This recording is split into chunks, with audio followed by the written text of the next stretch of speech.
অপূর্ব সুন্দর একজন মহামানবের কথা আছে, ইউসুফ আলাইহিস সালাম।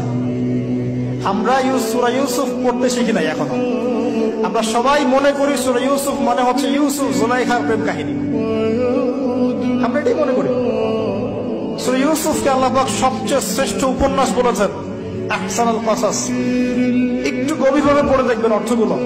এটা ইউসুফ জুলাইখার প্রেম কাহিনী নয়, এটা ইউসুফ আলাইহিস সালামের সাথে তার বাবার মহব্বতের কাহিনী। এটা পিতা আর সন্তানের মহব্বতের কাহিনী। এত মহব্বত যে সন্তান 20 বছর আগে হারিয়ে গেছে, যে সন্তান কূপ থেকে রাজপ্রাসাদে, রাজপ্রাসাদ থেকে জেলখানায়, জেলখানা থেকে আবার মিশরের গভর্নমেন্ট মানে পলিটিক্যাল পাওয়ার এসেছেন। বাবা কিন্তু এটা জানেন না, কিন্তু সন্তান যখন একটা জামা পাঠিয়ে দিচ্ছে, জামা, এই কমিজটা নিয়ে যাও, আমার বাবার চোখে দিও, বাবা দৃষ্টি ফিরে পাবে। ওই কমিজ নিয়ে যখন কিছু মানুষ আসছে তার বাসার সামনে, তিনি বলছেন, ইন্নী লাআজিদু রিহা ইউসুফ, আমি আল্লাহর কসম ইউসুফের গন্ধ পাচ্ছি। এটা মারা বুঝতে পারবেন, সন্তানের গন্ধ পাওয়া যায়। বাবারা বুঝবো, সন্তান মায়েদের আমাদের ছেলে মেয়েদের গন্ধ আমরা বুঝি, এটা আমার ছেলের গন্ধ, এটা মেয়ের গন্ধ। ইউসুফ আলাইহিস সালামের কামিজ আসছে 1200 মাইল দূর থেকে, আরো বেশি বা কম হবে, আর এখানে তার বাবা গন্ধ পাচ্ছেন।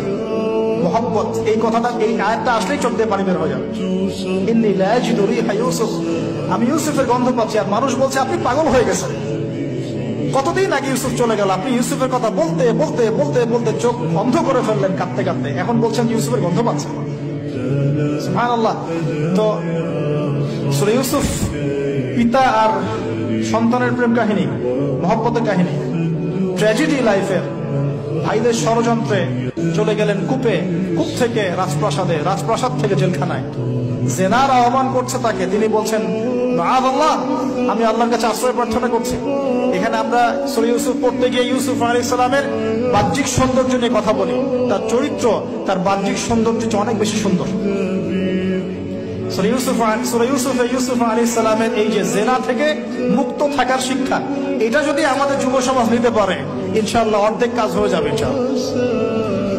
কত পার্সেন্ট যুবক আছে বলেন দেখি, একটু অনেস্টলি বলেন, সূরা ইউসুফ আলাইহিস সালামের মতো এরকম তাকওয়া, পরহেজগারিতা, জেনা মুক্ত জীবন যেমন করতে পারে। আমরা তো আরো ইচ্ছা করে প্রেম করি, অ্যাফেয়ার করি, রেপ করি, এই করি সেই করি। আর তাকে অফার করা হচ্ছে সম্ভ্রান্ত পরিবারের একজন রাজার স্ত্রী।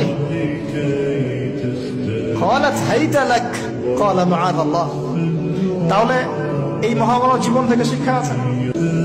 আরেকটা বিষয় আছে, রুইয়াল হক, এখানে সত্য স্বপ্নের কথা আছে। তাই যারা বেশি পরহেজগার হবেন, আপনারা কিন্তু সত্য স্বপ্ন দেখবেন এবং স্বপ্নের সত্যতা ডিনাই করবেন না। শেষ জামানায় মুমিনের স্বপ্ন বেশি বেশি সত্য হবে। যদি সত্য স্বপ্ন দেখেন, ভালো স্বপ্ন দেখেন, প্রিয়জন কোন প্রিয় মানুষকে বলবেন। যদি দুঃস্বপ্ন দেখেন, খারাপ স্বপ্ন দেখেন, কাউকে বলতে যাবেন। এখানে পড়লে আপনি দেখবেন কাফেরের স্বপ্ন সত্যি হয়েছে। আরেকটা স্ট্র্যাটেজি আছে সূরা ইউসুফের, এর আগে একটা লেকচারে বলেছিলাম। ইউসুফ আলাইহিস সালাম এমন অর্থনৈতিক পরিকল্পনা গ্রহণ করেছিলেন যার ফলশ্রুতিতে মিশরের লক্ষ লক্ষ মানুষ দুর্ভিক্ষ থেকে বেঁচে গেছে। মানে এখনকার আমাদের পারিবারিক ক্ষেত্রেই হোক, সোশ্যাল বা ওয়ার্ল্ড অ্যাফেয়ার্সই হোক, ওই ইকোনমিক পলিসি যদি লঞ্চ করা যায়, ইনশাআল্লাহ তাআলা দেখবেন জনগণ না খেয়ে মরবে না। এই কথাটা আমি সবাইকে বোঝাতে পারি, বাংলাদেশের মানুষকে বোঝাতে পারি না। কারণ ইউসুফ আলাইহিস সালাম এখানে 7 বছর মেয়াদি একটা পরিকল্পনা নিয়েছেন। অপচয় করো না, যতটুকুতে কাজ হয়ে যায় এতটুকু ব্যবহার করো, বাকিটা সেভ করো। দুর্ভিক্ষ সামনে আসছে, তখন ইনশাআল্লাহ বেঁচে যাবে তখন। তাহলে সূরা ইউসুফ থেকে আমরা শিখলাম কি? রুইয়াল হক, সত্য স্বপ্ন, ক্যারেক্টার।